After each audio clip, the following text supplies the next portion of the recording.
وکان حق علینا نصر المؤمنین۔ قال النبی صلی اللہ علیہ وسلم المسلم من سلم المسلمون من لسانہ و یدہ، او کما قال علیہ الصلاۃ والسلام۔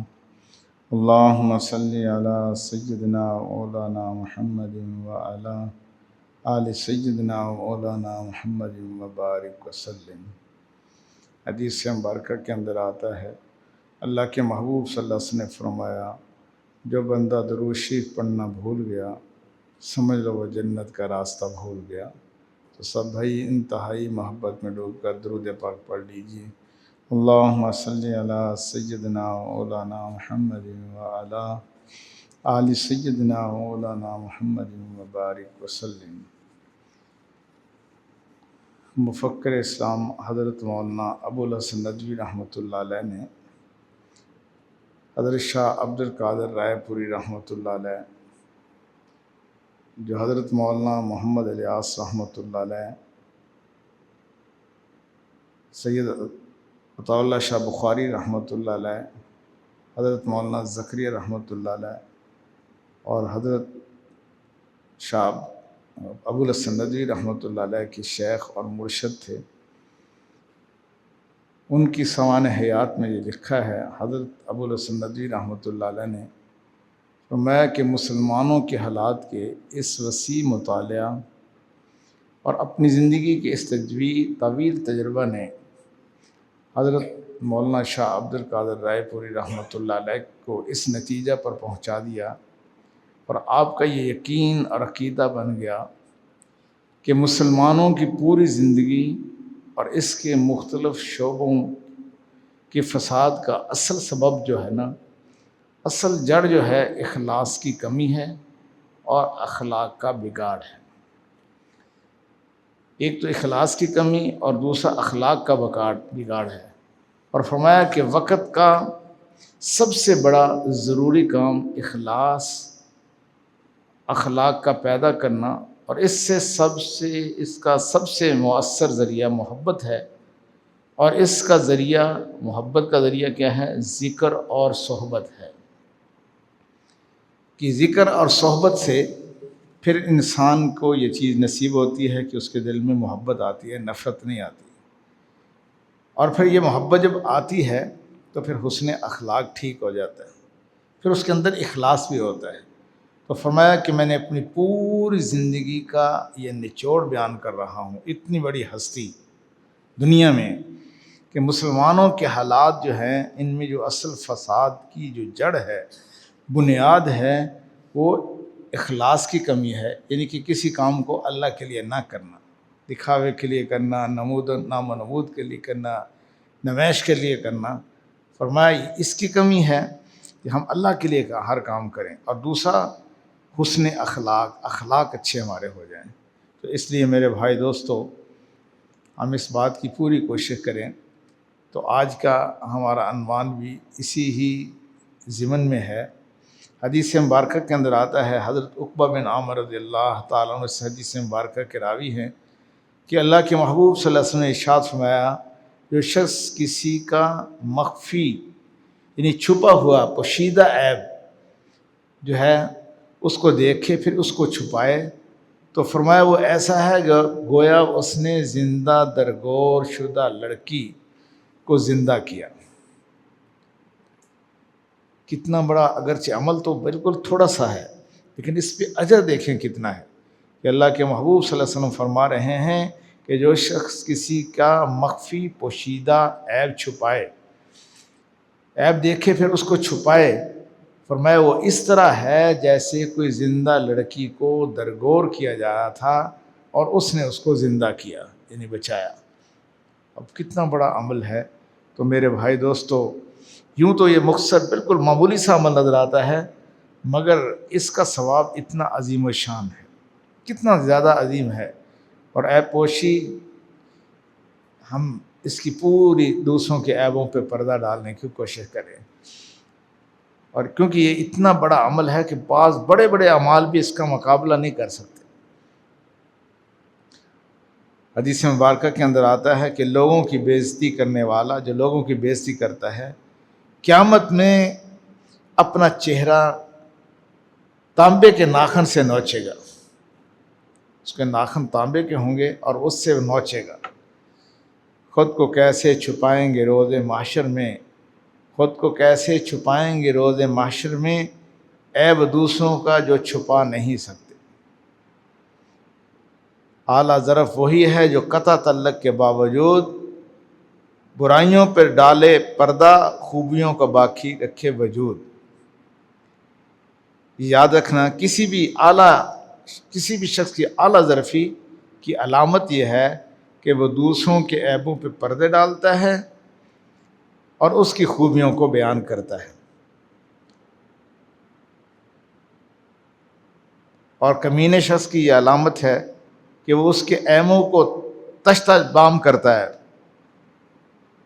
اور لوگوں کے اندر بیان کرتا ہے اور اس کی خوبیوں پہ پردہ ڈالتا ہے۔ اس لیے مسنون دعاؤں کے اندر بھی دعا ہے کہ اللہ کے محبوب سے نے ایسے دوست سے بھی پناہ مانگی ہے کہ دوسروں کے عیبوں کو دیکھے تو اس کو اچھالے، بیان کرے، اور جو خوبیاں دیکھے تو اس کو چھپائے۔ تو اس لیے میرے بھائی دوستو، اللہ ہم سب کی حفاظت فرمائے۔ ایک بات یاد رکھنا، انتہائی دل کے کانوں سے سن کر اس کو دل میں جگہ دینے کی کوشش کریں، شاید یہ جملے میری اور آپ کی زندگی کو بدلنے کے لیے کافی ہو جائے۔ اس دنیا میں ایک بے قیمت پتھر نا، بے قیمت بالکل جس کی کوئی قیمت ہی نہیں ہے، وہ سونے کے پیالے کو توڑ تو سکتا ہے، اس کو ریزہ تو کر سکتا ہے، اس کو چکنا چور تو کر سکتا ہے، لیکن یاد رکھنا مگر اس سے پتھر قیمتی نہیں بن سکتا، اور سونے کو بے قیمت نہیں کر سکتا۔ اب کوئی بندہ کسی کے عیب بیان کرے تو کہے کہ اس سے شاید میرا مقام اور مرتبہ بڑھ جائے گا، لوگ میرے زیادہ قریب ہو جائیں گے۔ نہیں، اور جس کے عیبوں کو بیان کیا جا رہا ہے، کیا خیال ہے وہ اس کو بے قیمت کر دے گا، لوگ اس سے دور ہو جائیں گے، یا اللہ کے ہاں اس کا مقام ختم ہو جائے گا؟ نہیں، یہ نہیں ہو سکتا۔ اس لیے حدیث مبارکہ کے اندر آتا ہے کہ قرب قیامت میں، قیامت کے قریب جو علامات قیامت جو ذکر کی گئی ہیں، اس میں یہ ذکر کیا گیا ہے کہ اللہ کے محبوب صلی اللہ علیہ وسلم نے فرمایا کہ قیامت کے قریب جو عیب بیان کرنے والے، عیب تلاش کرنے والے لوگوں کی کثرت ہو جائے گی۔ یہ لوگ زیادہ ہو جائیں گے جو لوگوں کے عیبوں کو بیان کریں گے، ان کی کثرت ہو جائے گی، بہت زیادہ ہو جائیں گے، عام ہو جائیں گے۔ تو میرے بھائی دوستو، قیامت کے قریب جو عیب جو ہوں گے ان کی کثرت ہو جائے گی، یعنی اچھائیوں کو دیکھنے والے کم ہوں گے اور عیب تلاش کرنے والے زیادہ ہوں گے۔ جیسے گندی مکھی ہے نا، وہ ہمیشہ کہاں بیٹھتی ہے؟ گندگی پہ، اس کو اچھی چیز پہ نہیں بیٹھتی۔ اور ایک مکھی ہے شہد کی مکھی، اس کو جب بھی دیکھے تو کہاں بیٹھتی ہے؟ پھول پہ بیٹھتی ہے، خوشبو پہ بیٹھتی ہے۔ کبھی آپ نے دیکھا کہ شہد کی مکھی گندی چیز پہ بیٹھی ہے؟ یہ نہیں ہو سکتا۔ تو اس لیے ہم دوسروں کے عیبوں کو تلاش نہ کریں۔ کسی نے کیا ہی پیاری بات کہی، کسی کی غلطی کو بے نقاب نہ کرو، کسی کی غلطی کو بے نقاب نہ کرو، اللہ کافی ہے تم حساب نہ کرو۔ یہ بندے اور اللہ کا معاملہ ہے، عین ممکن ہے کہ اس نے 2 آنسو بہا کر اللہ سے معاملہ سیدھا کر لیا ہو، اور ہم ویسے کہتے رہیں جی، تبصرے کرتے رہیں، اور راتوں کی تنہائیوں میں بیٹھ کے اللہ سے اس نے اپنا معاملہ سیدھا کر لیا ہو، اور ہم ان پہ انگلی اٹھاتے رہیں۔ اور یاد رکھنا یہ کبیرہ گناہ ہے، اس کی معافی ایسے نہیں ہوگی۔ دوسروں کو عیب تلاش کرنا، پھر ان کو بیان کرنا، اس کی معافی نہیں ہو سکتی ایسے۔ ایک حدیث مبارکہ کے اندر آتا ہے، جس نے کسی مظلوم کی مدد کی تو اس کے لیے 73 مغفرتیں لکھی جاتی ہیں۔ سبحان اللہ۔ ہم تو کوئی مظلوم کا تذکرہ ہو رہا ہو تو ہم کیا ایک ان کے ساتھ شامل ہو جاتے ہیں جو ظلم کرنے والے، ہمیں اس کا احساس ہی نہیں ہوتا۔ تو اللہ کے پیارے حبیب صلی اللہ علیہ وسلم ارشاد فرمایا ہے، جس نے کسی مظلوم کی مدد کی تو اس کے لیے 73 مغفرتیں لکھ دی جاتی ہیں۔ ان میں سے ایک ہی اتنی عظیم الشان ہے کہ اس کے تمام معاملات کی درستگی کے لیے وہ کافی ہے، اور 72 جو ہیں، بقیہ 72 اس کے لیے قیامت میں بلندی درجات کا باعث ہوں گی۔ سبحان اللہ۔ یہ کس پہ ہے؟ جب کہ ہم کسی مظلوم کی مدد کریں گے۔ ایک حدیث مبارکہ کے اندر آتا ہے، جس نے اپنے مسلمان بھائی کی بے عزتی کو روکا، اللہ تعالیٰ قیامت کے دن اس سے عذاب جہنم کو روک دیں گے۔ کسی کی بے عزتی ہو رہی ہے نا، اور خاص طور پر دیندار طبقے کی، تو لوگ بڑے ہی تبصرے کرتے ہیں، وہ مولوی اس طرح ہیں، جی اس طرح ہے، تو ہم ان کی بے عزتی کو روکیں گے تو کل قیامت والے دن اللہ تعالیٰ اپنا عذاب اس بندے سے روک دیں گے۔ ترمذی شریف کی یہ حدیث مبارکہ۔ پھر آپ صلی اللہ علیہ وسلم نے یہ آیت مبارکہ بھی تلاوت فرمائی۔ آپ نے یہ فضائل بیان کرنے کے بعد وَقَانَ حَقَّ عَلَيْنَا نَصْرُ الْمُؤْمِنِينَ، سبحان اللہ، کہ اور حق ہے ہم پر ایمان والوں کی مدد کرنا۔ تو گویا اس سے معلوم ہوا کہ جو ایسا کرے گا وہ ایمان والا ہی تو ہوگا نا۔ اللہ تعالیٰ فرماتے ہیں کہ ہم پر حق ہے کہ ایمان والوں کی مدد کرنا۔ بلا شبہ اللہ کا وعدہ پکا اور سچا ہے۔ سبحان اللہ۔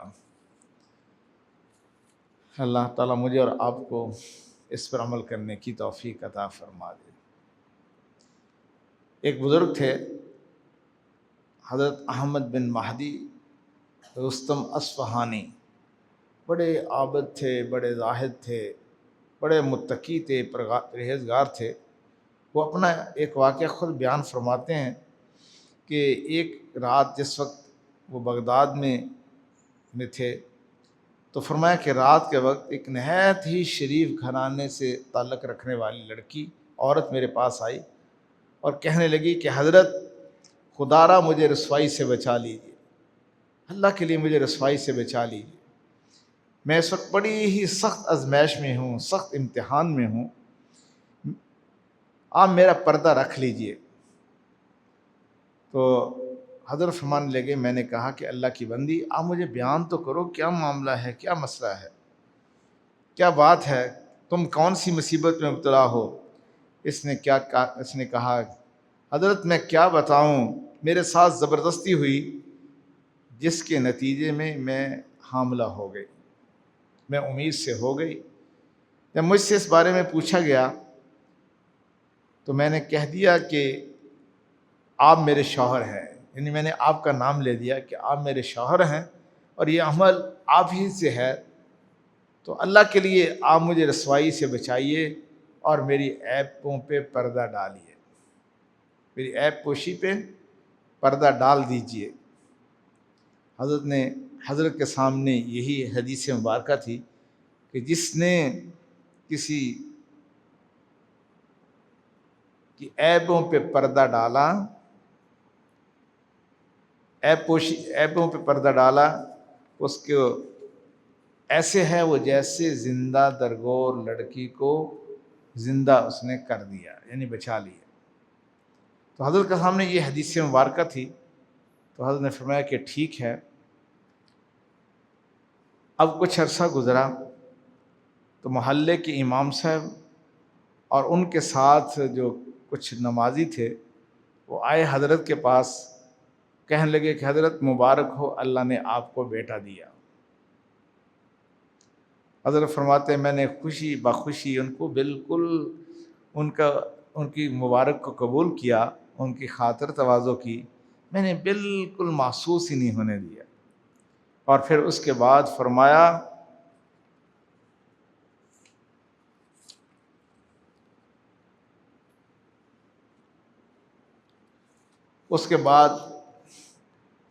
فرمایا کہ میں نے 2 دینار نکال کر دیے، کہا کہ اس بچے کا یہ خرچ ہے، یہ اس عورت تک پہنچا دینا، اس لیے کہ کسی بات پہ ہماری آپس میں اختلاف ہو گیا جس کی وجہ سے میں نے ان کو طلاق دے دی، تو اب وہ میری بیوی نہیں ہے، تو یہ میرے اس بچے کا خرچہ ہے، جو بچہ اس کو پیدا ہوا ہے، تو میں نے اپنا بچہ سمجھ کے اس کو دینار بھیج دیے فرمایا کہ ہر مہینے میں دینار بھیجتا رہا بطور خرچہ کے. فرمایا کہ 2 سال گزرے. اب وہی امام صاحب کے ہاتھ میں بھجواتا تھا.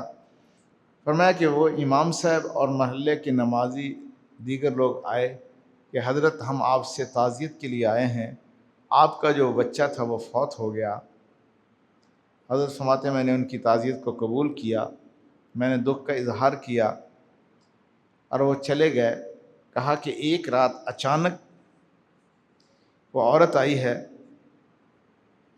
آ کر کہنے لگی کہ حضرت اللہ تعالیٰ آپ کے عیبوں پہ بھی اس طرح ہی پردہ ڈالے کل آخرت میں جس طرح آپ نے میرے عیبوں کی پردہ پوشی کی ہے. تو آپ نے بڑا عظیم کام کیا. اور پھر وہ دینار نکالے اور کہا کہ اس نے کہا کہ یہ لے لو جو آپ بچے کا خرچہ بھیجتے رہے. میں نے کہا نہیں، یہ میں نے آپ کو دے دیے، آپ جہاں مرضی اس کو استعمال کرو. وہ عورت چلی آئی. اب آپ اندازہ لگائیں کہ کیسے لوگ تھے. ایک طرف ایسے مخلص لوگ تھے کہ جو دوسروں کی عیب پوشی کا اتنا خیال کرتے رکھتے تھے کہ اپنی عزت داؤ پہ لگا دیتے تھے، اپنا سب کچھ داؤ پہ لگا دیتے تھے. اور جتنا بھی ہم اپنی عیب پوشی کا اہتمام کرتے ہیں، کہ ہم جتنا اپنے عیبوں کو چھپانے کی کوشش کرتے ہیں، وہ اس سے زیادہ دوسروں کے عیبوں کو چھپاتے تھے. دوسری طرف ہم ہیں جو ہر وقت نکتہ چینی ہمارا محبوب ترین مشغلہ ہے. عیب بیانی، دوسروں کے عیب بیان کرنا مشغول، ہر وقت ہم اسی میں مشغول رہتے ہیں. ہمارا سب سے محبوب مشغلہ یہ ہے. اور یاد رکھنا یہ بات بھی بڑی قابل توجہ ہے اور قابل غور ہے. یہ اس کی نحوست ہوتی ہے کہ ہم اپنی اصلاح سے محروم ہو جاتے ہیں. آج جو ہم اپنی اصلاح سے محروم ہیں تو اس کی وجہ یہ ہے کہ ہم دوسروں کے عیب بیان کرتے رہتے ہیں. مجھے ایک بندہ ایسا دکھا دیں کہ جس کو اللہ نے کوئی مقام اور مرتبہ دیا ہو اور وہ دوسروں کے عیبوں کو بیان کرے. اس پہ علامہ اقبال رحمۃ اللہ علیہ نے کیا خوب کہا، تم ہو آپس میں غضبناک وہ آپس میں رحیم، تم ہو آپس میں غضبناک وہ آپس میں رحیم، تم خطا کار و خطا بین وہ خطا پوش و کریم، چاہتے سب ہیں کہ ہو اوج ثریا پہ مقیم. اللہ اکبر.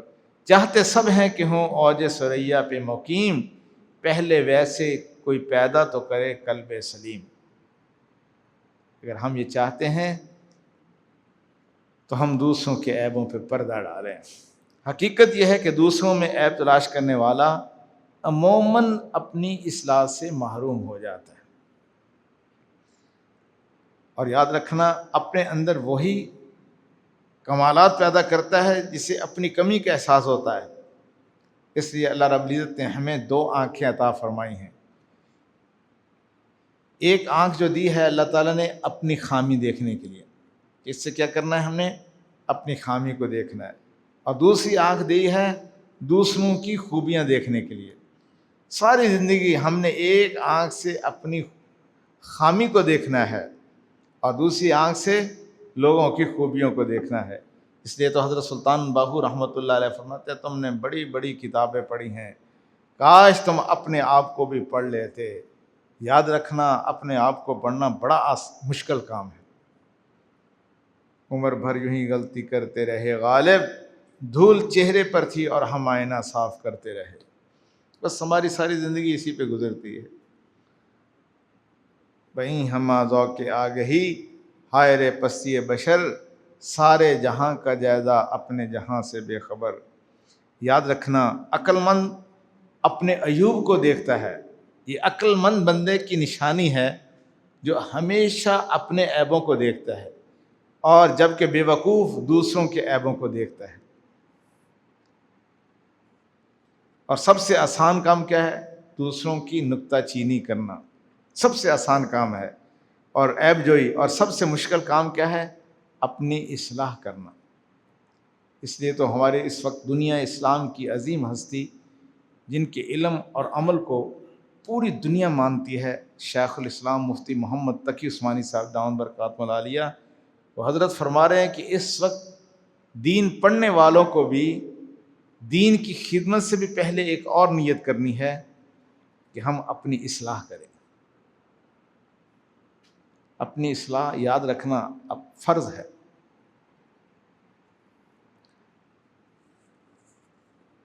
اور جیسے میں نے عرض کیا یہ چیزیں کسی اللہ والے کی جوتیوں میں بیٹھ کے نصیب ہو سکتی ہیں. اور جیسے میں نے شروع میں عرض کیا ایک مستند حوالے کے ساتھ کہ شاہ عبد القادر جیلانی رائے پوری رحمۃ اللہ علیہ کی پوری زندگی کا نچوڑ ہے کہ پوری امت میں مسلمانوں پہ جو حالات ہیں اس کی دو وجہ ہیں، ایک اخلاص کی کمی اور دوسرا اخلاق کا بگاڑ. اور فرمایا یہ دونوں چیزیں محبت سے آئیں گی. اور محبت کہاں سے آئے گی؟ ذکر سے اور اللہ والوں کی صحبت سے. اس کے بغیر یہ ممکن نہیں ہے. حضرت نے اپنی پوری زندگی کا نچوڑ بیان کیا ہے اور اس کو کس نے لکھا ہے؟ مفکر اسلام ابو الحسن ندوی رحمۃ اللہ علیہ. ابو الحسن ندوی رحمۃ اللہ علیہ جیسی عظیم ہستی کہ آج ان کی عربی کی کتابیں وہاں کے نصاب میں پڑھائی جاتی ہیں. عالم عرب میں ان کی کتابیں بطور نصاب پڑھائی جاتی ہیں. حضرت نے یہ حضرت شاہ عبد القادر رائے پوری رحمۃ اللہ علیہ کی سوانح حیات میں لکھا ہے کہ پوری امت کا بگاڑ کس چیز پہ ہے؟ دو چیزوں کی وجہ سے. میں اس کو بار بار بیان کر رہا ہوں تاکہ اللہ مجھے بھی عمل کی توفیق عطا فرما دے آپ حضرات کی برکت سے. ایک تو فرمایا کہ اخلاص کی کمی ہے، ہر کام میں دکھاوا دکھاوا دکھاوا.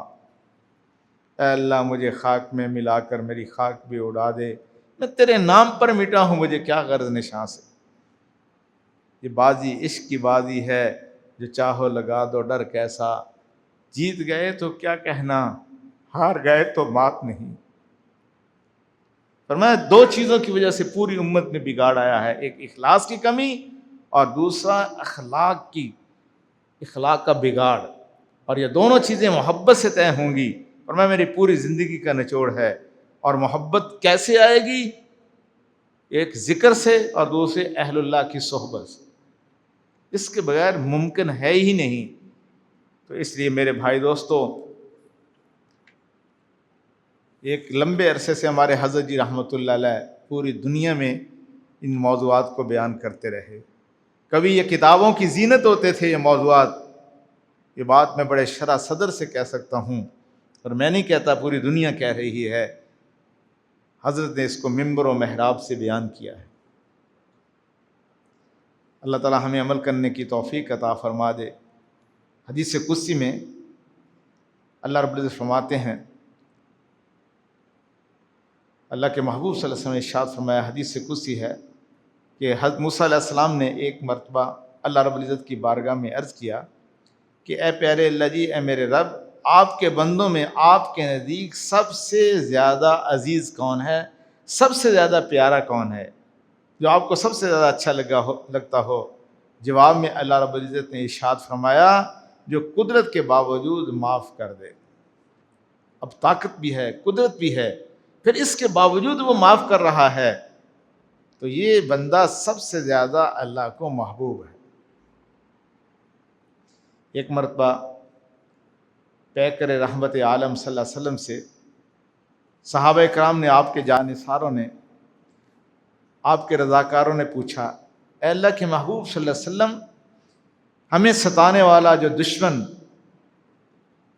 دشمن جان جب ہمارے قابو میں آ جائے، اور دشمن بھی وہ ایسا ہو کہ جس نے ہمارے بچوں کو تڑپایا ہو، ہمارے گھرانوں کو ویرانوں میں تبدیل کر دیا ہو، اب یہ ایسا دشمن جب ہمارے قابو میں آ جائے تو ہم پھر اس کا کیا کریں، ہم اس کو کیا سزا دیں؟ یہ ایسا دشمن جس نے ہمارا سکون چھین لیا تھا، ہماری زندگی اجیرن کر دی تھی، جب یہ ہمارے قابو آ جائے تو ہم اسے کیا سزا دیں؟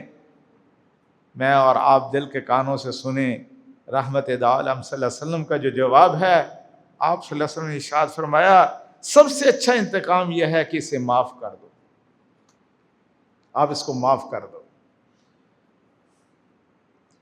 میرے باپ کی نصیحت ہوں، میں پلے باندھنے کی کوشش کرتا ہوں میری ماں نے جو کہا ہو تو میں معاف کرنے کی اس پر عمل کرنے کی کوشش کرتا ہوں۔ اللہ کے محبوب صلی اللہ علیہ وسلم کی یہ آپ کی نصیحت ہے، ہم بھی اس پر عمل کرنے کی کوشش کریں۔ اور یاد رکھنا، مکارم اخلاق کی 3 علامات ہیں۔ ایک تو عفو بوقت قدرت، اب قدرت ہے، طاقت ہے انتقام لینے کی، اب بندہ معاف کر رہا ہے۔ یہ مکارم اخلاق جو انبیاء علیہ السلام کے اخلاق ہیں، یہ حسن اخلاق، یہ وہ پہلو ہے۔ اور دوسرا عاجزی بوقت عزت، جب عروج ہو عزت کا اس وقت عاجزی اختیار کرے۔ اور تیسرا بغیر کسی منت سماجت کے عطا کرے۔ کتابوں میں ایک واقعہ لکھا ہے، بڑا مستند واقعہ ہے۔ ایک بزرگ تھے، انہوں نے اپنے بیٹے کو تجارت کے لیے بھیجا 100 دینار دے کر، اور کچھ مال سامان بھی تھا۔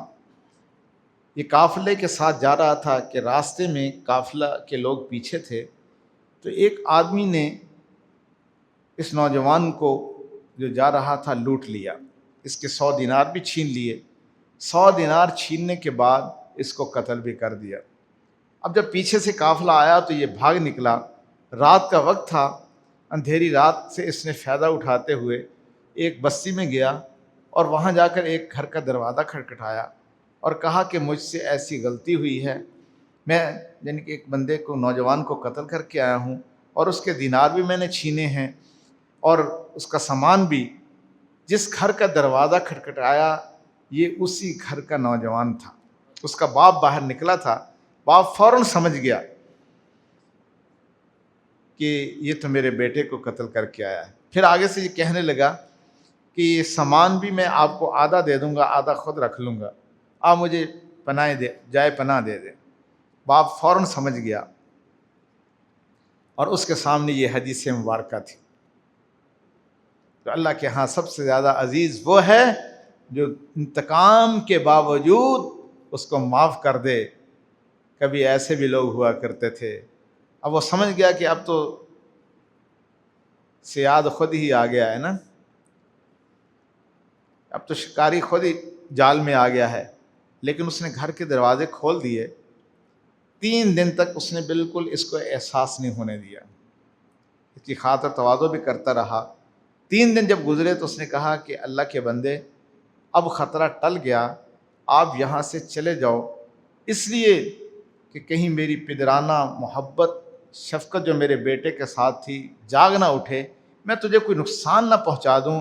جس کو تم قتل کر کے آئے ہو وہ میرا حقیقی بیٹا تھا، تم یہاں سے چلے جاؤ، میں آپ کو معاف کر رہا ہوں۔ اللہ اکبر! کبھی مسلمان ایسے ہوا کرتے تھے، آج تو ہمیں اس چھوٹی سی بات پہ کہاں سے کہاں پہنچ جاتے ہیں۔ اس لیے بڑی ہی اہم اور قیمتی بات ہے، جس بات کو ہم حرز جاں بنائیں، اپنی زندگی کا ایک اس کو حصہ بنانے کی کوشش کریں، انشاءاللہ العزیز شب و روز سکون کے اندر گزریں گے۔ کچھ اس طرح ہم نے اپنی زندگی کو آسان کر لیا۔ کسی نے بڑی خوب بات کہی، کچھ اس طرح ہم نے اپنی زندگی کو آسان کر لیا، کسی سے معافی مانگ لی اور کسی کو معاف کر دیا۔ اللہ تعالیٰ ہمیں ایسا دل عطا فرمائے۔ اور یاد رکھنا، اللہ تعالیٰ کی طرف سے جو مصیبت آتی ہے، پریشانی آتی ہے، اس کو اللہ کی رضا سمجھ کے سر تسلیم کرنا چاہیے۔ رب کی جانب سے جو آئے بلا ہرگز نہ کر تو اس کا غم، وہ بلا ہرگز نہیں، وہ تو ہے اس کا کرم۔ جب دل ٹوٹتے ہیں تو پھر رجوع اللہ ہوتا ہے۔ یاد رکھنا، جب مصیبتیں آتی ہیں تو ہم آہیں بھرتے ہیں، اور یہ آہیں اللہ کو بہت ہی محبوب ہیں، پسند ہیں۔ جب دل ٹوٹتا ہے نا تو پھر ساری رات مصلی پہ کھڑے ہونے سے بھی زیادہ اجر ملتا ہے، پھر اللہ کا قرب اس کو بہت جلد ملتا ہے۔ ہمارے حضرت جی رحمۃ اللہ علیہ فرمایا کرتے تھے، ساری رات تم مصلی پہ کھڑے رہو، تمہیں اس پہ اتنا اجر نہیں ملے گا جب اپنوں کی طرف سے کوئی دکھ پہنچے اور تکلیف پہنچے، اس پہ تم صبر کرو گے تو اس پہ جو اللہ کا قرب تمہیں ملے گا۔ پھر سالوں کا فاصلہ سیکنڈوں میں طے ہوتا ہے. تو اس کے لیے یہ ہوتا ہے کہ اپنے آپ کو ذرا قابو میں رکھنا پڑتا ہے. تو انشاءاللہ ہم اس بات کی کوشش کرتے ہیں کہ اللہ تعالی ہم سب کو اس پر عمل کرنے کی توفیق عطا فرما دے. ہم دوسروں کو معاف کرنے کا جذبہ بھی رکھیں اور دوسروں کے عیبوں پہ پردہ ڈالنے کا جذبہ بھی رکھیں. انشاءاللہ العزیز پھر آخرت کا معاملہ آسان ہو جائے گا. حائل ہے درمیان میں جو دیوار خواہشات، یہ گر گئی تو سمجھو ملاقات ہو گئی. ورنہ خواہش نفس کی وجہ سے سارا کچھ کرتا ہے نا. تو یہ جب گرے گی تو پھر کیا ہوگا؟ اللہ سے ملاقات ہو جائے گی، اللہ کا قرب نصیب ہو جائے گا، اللہ کی محبت نصیب ہو جائے گا، اللہ کا تعلق نصیب ہو جائے گا. اس لیے میں نے شاید گزشتہ جمعہ یہ بات بیان کی تھی کہ مکمل ایمان پورا یقین ہے اور آدھا ایمان صبر کرنا ہے. اور قیامت کی علامات میں سے اللہ کے محبوب صلی اللہ علیہ وسلم نے یہ بات بیان فرمائی ہے کہ آخر زمانے پہ دین پر چلنا ایسے مشکل ہو جائے گا کہ جیسے ہتھیلی پر انگارہ رکھنا مشکل. لیکن جو اس وقت دین پہ چلیں گے اور حدیث مبارکہ کے اندر آتا ہے صابر رہیں گے، صبر کرنے والے ہوں گے، اللہ کے پیارے محبوب صلی اللہ علیہ وسلم نے فرمایا ان کو وہ اجر ملے گا کہ میرے 50 صحابہ اکرام کے برابر ان کو اللہ اجر عطا فرمائے. 50 صحابہ اکرام کے برابر ان کو جو ہے اللہ تعالیٰ اجر عطا فرمائیں گے. تو یہ اسی طرح ممکن ہے جب خواہش نفس، آرزویں بھی توڑی جاتی ہیں، آرزویں خون ہوں یا کہ حسرتیں پامال ہوں، اب تو اس دل کو تیرے قابل بنانا ہے مجھے. جب تک آرزوؤں کا خون نہیں ہوتا نا تو اس لیے مشکل ہے. تو میرے بھائی دوستو، اللہ تعالیٰ مجھے اور آپ کو عمل کرنے کی توفیق عطا فرما دے. تو انشاءاللہ اس کی کوشش کریں گے نا. تو شروع میں نے بات بیان کی ہے، کچھ ساتھی بعد میں تشریف لائے ہیں کہ اللہ کے محبوب صلی اللہ علیہ وسلم کا جو فرمان ذی شان ہے، جو آپ صلی اللہ علیہ وسلم فرمایا جو شخص کسی کا مخفی اور پوشیدہ عیب دیکھے پھر اس کو چھپائے تو وہ ایسا ہے گویا اس نے زندہ درکور شدہ لڑکی کو زندہ کیا. اتنا اجر اللہ اس کو عطا فرمائیں گے. دیکھنے میں تو ایک چھوٹا سا عمل ہے نا، یہ زیادہ بڑا عمل نہیں ہے، چھوٹا سا عمل ہے، لیکن اجر کے اعتبار سے کتنا ہی زیادہ بڑا ہے. اور فرمایا کہ جو بندہ کسی جو بےعزتی کرنے والا ہوا کسی شخص کی، قیامت والے دن اس کو تانبے کے ناخن دیں گے جو اپنے چہرے کو نوچے گا. اور قرآن نے بھی بیان کیا ہے کہ ویل ہے، جہنم کا بہت سخت ترین عذاب ان کے لیے ہے جو لوگوں کے عیبوں کو بیان کرتے ہیں. اور میں نے جیسے حدیث مبارکہ بیان کی کہ قیامت کی نشانیوں میں یہ نشانی ہے، علامات قیامت میں سے ہے کہ لوگ کثرت سے ایسے لوگ زیادہ ہوں گے جو دوسروں کے عیبوں کو بیان کرنے والے، یعنی کہ لوگوں کے عیبوں کو زیادہ بیان کریں گے اور ان کی خوبیوں کو چھپائیں گے. ایسے لوگوں کی کثرت ہو جائے گی قیامت کے قریب. تو اللہ تعالیٰ مجھے اور آپ کو ایسے لوگوں میں شامل نہ کرے. بس ہم تو ہمیشہ، ہمارے حضرت جی رحمۃ اللہ علیہ فرمایا کرتے تھے سب سے خوش قسمت انسان وہ ہے جس کو اپنے عیب بڑے نظر آتے ہیں، اور فرماتے تھے کہ سب سے بدقسمت انسان وہ ہے جس کو اپنی نیکیاں بڑی نظر آتی ہیں. فرماتے تھے سب سے خوش قسمت انسان وہ ہے جس کو اپنے عیب بڑے نظر آتے ہیں اور اپنی نیکیاں اس کو چھوٹی نظر آتی ہیں. اور سب سے بدقسمت انسان وہ ہے جس کو اپنے عیب تو چھوٹے نظر آئیں اور اس کو اپنی نیکیاں بڑی نظر آئیں. میں بھی اور آپ بھی ہم اپنے دامن میں جھانک کے دیکھیں. یہ دل جو ہمارا نا، یہ ایسا مفتی ہے جو کسی کی سفارش قبول نہیں کرتا، بتا دیتا ہے. اور یاد رکھنا، انسان کی زندگی میں سب سے بڑی کمال کی چیز اپنا محاسبہ کرنا ہے۔ ہم تنہائیوں میں بیٹھ کر اپنے گناہوں کو یاد کر کے روئیں گے تو اللہ تعالیٰ ہمیں بغیر حساب کتاب کے جنت میں داخل فرما دیں گے۔ اما عائشہ رضی اللہ تعالیٰ عنہ نے اللہ کے پیارے حبیب صلی اللہ علیہ وسلم سے پوچھا کہ اے محبوب صلی اللہ علیہ وسلم، کون لوگ ہوں گے جن کو اللہ تعالیٰ بغیر حساب کتاب کے جنت میں داخل فرما دیں گے؟ فرمایا عائشہ، یہ وہ لوگ ہوں گے جو تنہائیوں میں بیٹھ کر اپنے گناہوں کو یاد کر کے رونے والے ہوں گے۔ اسی کو محاسبہ کہتے ہیں نا۔ فرمایا اللہ تعالیٰ ان کو بغیر حساب کتاب کے جنت میں داخل فرما دیں گے۔ اللہ تعالیٰ ہمیں بھی ان لوگوں میں شامل فرما لے۔ اور ایک حدیث مبارکہ کے اندر آتا ہے جو اللہ کے خوف سے ڈرنے والا ہوتا ہے اس کے گناہ ایسے جھڑتے ہیں جیسے پت جھڑ کے موسم میں درخت سے پتے گر رہے ہوں۔ اللہ تعالیٰ ہم سب کو اپنا خوف نصیب فرما دے۔ یاد رکھنا، گناہوں سے بچتا ہے بندہ دو وجہ سے، ایک اللہ کی محبت کی وجہ سے، دوسرا اللہ کے خوف کی وجہ سے۔ اللہ کے خوف کی وجہ سے پھر بندہ دوسروں پہ تبصرے نہیں کرتا، یہ ایک اعلان ہے